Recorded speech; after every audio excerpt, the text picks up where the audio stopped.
Bom dia, meus amados irmãos, a graça e a paz do nosso maravilhoso Deus, o amor e a comunhão com o nosso Senhor e Salvador Jesus Cristo possa nos aperfeiçoar cada vez mais, para que em tudo o que nós façamos, falamos, em todos os lugares que estejamos, o amor de Deus possa estar resplandecendo em nossa face, assim como resplandeceu na face de Cristo, quando esteve aqui diante de nós.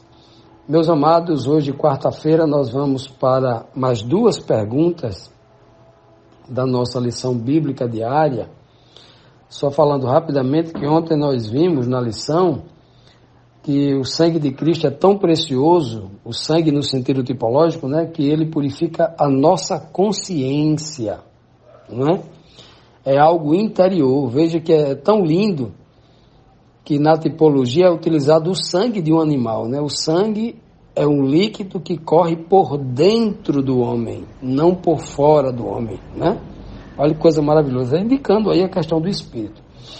E ainda na segunda pergunta de ontem nós vimos o quão grandioso é o sacerdócio do qual Cristo é o mediador de uma nova aliança no Espírito, né, justamente para resgatar todos aqueles que estão na fé genuína e verdadeira, na verdadeira fé bíblica, né?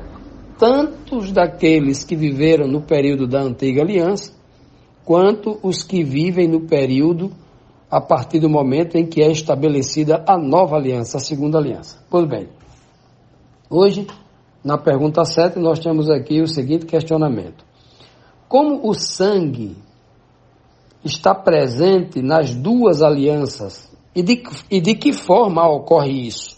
Né? Vamos ver.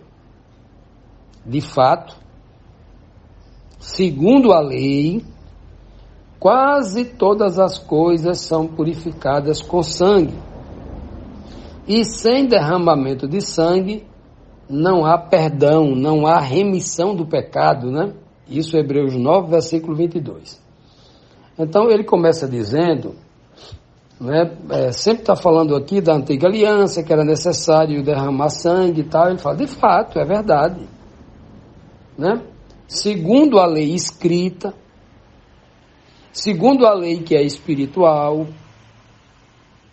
que ela não deve ser apenas, porque ela foi escrita, ela é gramatical. Não.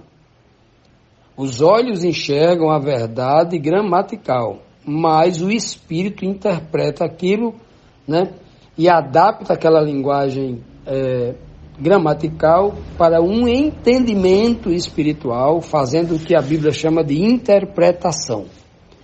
Ou seja, o espírito faz com que o homem, lendo aquela letra gramatical, ele tenha discernimento espiritual. Pois bem, até porque todo discernimento é espiritual, né? Estamos aqui fazendo uma redundância. Vamos ver, de fato, segundo a lei, quase todas as coisas são purificadas com sangue. E sem derramamento de sangue, não há remissão de pecado. Diz aqui, né? Hebreus 9, 22.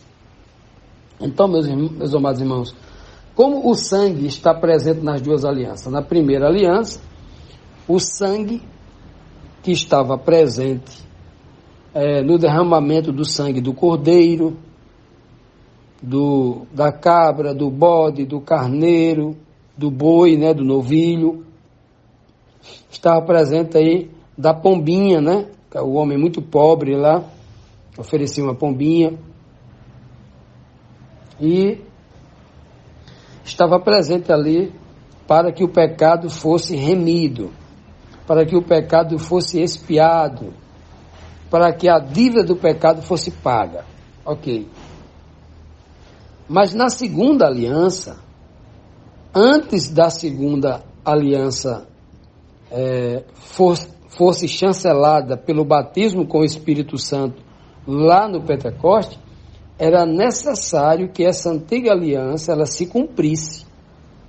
Então, teria que ser derramado um sangue literal do antítipo de todos esses animais que eram sacrificados, e o sangue deles eram apresentados no santuário, ou no altar de sacrifício, ou passando pelo lugar santo e sendo ungido o Santíssimo com ele, né? Então tinha que ter sangue. É por isso que o sangue de Jesus Cristo foi lá no Calvário derramado de forma literal para atender o que está escrito na letra da lei. Agora, este sangue, na nova aliança, ele simboliza o quê? Já que Jesus não derrama sangue nos céus. Embora tenha uma linha de pensamentos muito preso à letra morta, que dizem, seja algo completamente irracional para o livro de Hebreus, que Jesus está no céu, todo dia ele derrama um sangue literal diante de Deus. Já imaginou? Já imaginou Cristo, um ser perfeito, sem pecado, num corpo incorruptível, derramando sangue, coisa exclusiva do corpo corruptível, derramar sangue, o sangrar é coisa exclusiva do corpo corruptível. Tem gente acreditando nisso. Tem gente pregando essa irracionalidade. Então não cabe na linguagem só se a pessoa jogar fora o livro de Hebreus, jogar fora o livro de Romanos, o livro de Coríntios, o livro de Gálatas. 90% da linguagem de Cristo, que é toda espiritual. Já imaginou? É isso que está acontecendo, que acontece na mente de muita gente presa à letra morta. Gente que quer que aconteça no céu uma coisa física e não consegue entender a coisa do espírito. Ora, por que a Bíblia utiliza o sangue como um tipo lá no Antigo Testamento, ou seja, a primeira aliança, a coisa física? Por quê? Porque o sangue é uma tipologia do espírito, da consciência do homem. É tão maravilhoso isso que o sangue que corre pelo corpo do homem, ele também irriga o cérebro. Ele vai lá onde está o hipocampo, aonde habita a consciência do homem. Vai até lá irrigar com muito sangue. O próprio Cristo disse assim, pegando assim um suco de uva, né? Que é da cor do sangue, né? O suco de uva. E ele levantou assim e falou assim, olha, este é o sangue da nova aliança. E o que é a nova aliança? A nova aliança é o Espírito. Eis que eu farei uma nova aliança com os filhos de Israel naquele dia. Eis que eu pegarei as minhas leis e colocarei no seu entendimento, seja, a era do Espírito. Eu pegarei as suas leis e colocarei na sua estante, colocarei no seu celular, colocarei as leis escritas diante dos seus olhos, vou amarrar na sua testa ou amarrar na sua mão. Não. A nova aliança é no Espírito. Por isso que o sangue é um líquido que corre internamente no homem, assim como o Espírito é algo interno, não é algo externo, como o homem lavava a carne. Não, o Espírito fala de uma consciência interna, assim como o sangue está internamente em nosso corpo. Por isso que o sangue é um tipo do Espírito. Continuando, meus irmãos, vamos aqui para a 8ª pergunta, que diz assim: como é explicada a diferença entre o exterior, ou seja, a coisa física aqui na terra, e o interior, né, da coisa espiritual no céu? Vamos ver então. O versículo 23 do capítulo 9 diz assim: portanto, era necessário que as cópias, ou as figuras, né, algumas versões mais apropriadas falam de figura ou de sombra, né, que as cópias das coisas que estão nos céus fossem purificadas. Veja que o texto aqui nos mostra que nos céus, que é a grande tipologia espiritual, né? Portanto, era necessário que as cópias das coisas que estão nos céus fossem purificadas com esses sacrifícios, mas as próprias coisas celestiais, a versão mais correta seria as realidades celestiais, com sacrifícios superiores. Então, veja que o que estava aqui na terra eram sombras ou coisas figuradas das realidades celestiais. Então, nos céus, era necessário que diante de Deus fosse apresentado sacrifícios superiores aos que se ofereciam aqui na terra, né? Olha que coisa linda. Por isso que o raciocínio aqui do apóstolo Paulo é muito claro. Ora, se no sacerdócio levítico, comandado por Arão, realizavam sacrifícios inferiores, que não eram perfeitos, porque se fosse perfeito não necessitaria vir um segundo sacerdócio superior, eles realizavam sacrifícios, apresentando o sangue de um inocente no lugar da morte do culpado. Faziam isso aqui na terra, né? E muitos que faziam isso pela fé, todos que faziam pela fé eram de fato perdoados, porque eles faziam pela fé.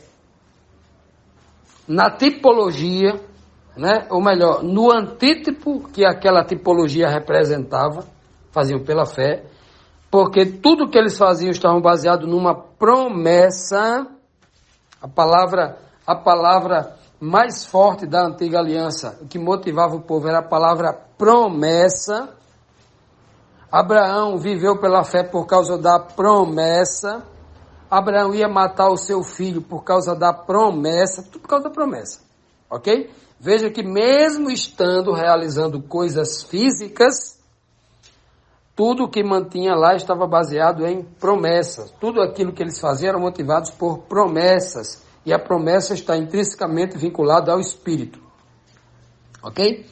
Então, veja que se as coisas que realizavam aqui na terra, né, eram tipos, cópias, sombras, figuras físicas para representar coisas espirituais.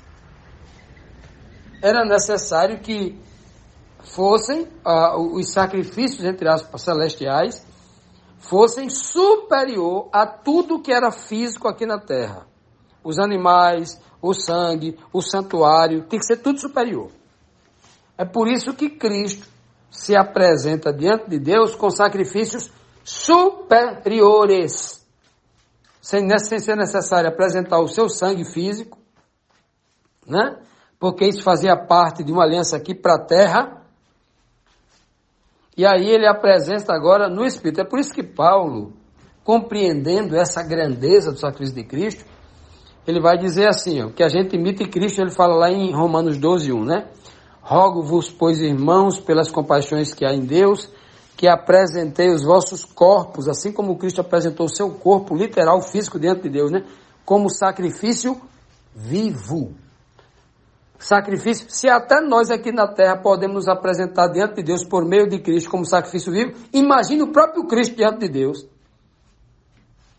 Cristo apresenta-se vivo, sem apresentar sangue, né? Que é o vosso culto racional, partindo da razão, partindo do espírito, da consciência. Esse é o sacrifício que Cristo se apresenta diante do Pai, o Santíssimo. Diante do Pai, o Santo dos Santos. Esse é o sacrifício. Lá nos céus, na realidade espiritual perfeita e profunda, não é necessário nada físico. Jesus não precisa entrar com incensário diante de Deus. Jesus não precisa entrar com uma bacia cheia de sangue que ele coletou dele mesmo aqui na terra. Não precisa fazer isso. Porque tudo está vinculado a um sacrifício espiritual.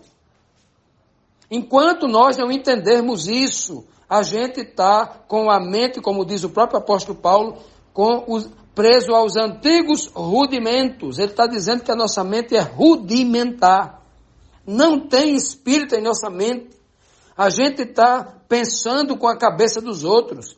A gente está ainda atrasado com aquela mentalidade da letra morta que os judeus tinham por não entender a linguagem profunda e espiritual que Cristo pregava. Que os próprios discípulos, ao lado de Cristo, tinham dificuldade de entender aquela linguagem. E muita gente hoje, apesar de todos esses recursos que a palavra de Deus nos traz, ainda tem dificuldade de entender essa linguagem de Paulo, que é clara. Paulo está dizendo o tempo todo, as realidades celestiais são todas espirituais que vocês não podem ver. Então não fique dizendo por aí que Jesus está apresentando seu próprio sangue diante do Pai, porque lá não tem como derramar sangue, não. Lá não é necessário ter um templo físico com parede de rubi, de diamante, de ouro, de concreto, do que seja. Porque são outra realidade espiritual. E quando a gente não compreende isso, aí sim a gente começa a reduzir o poder de Deus. Reduzir os méritos de Cristo, a abrangência de toda essa obra espiritual profunda. Né? E a gente sempre preso à letra morta não consegue entender a grande revelação. Mas se nós, obviamente, com toda a humildade, nos detivermos tempo para não estar lendo o verso isolado, mas lendo o livro todo, o capítulo todo, considerando cada palavra, cada detalhe, buscando as melhores versões da Bíblia, aí sim nós vamos compreender essas maravilhas. Que o Senhor nos abençoe e que Ele nos guie em toda essa verdade, em nome de Jesus.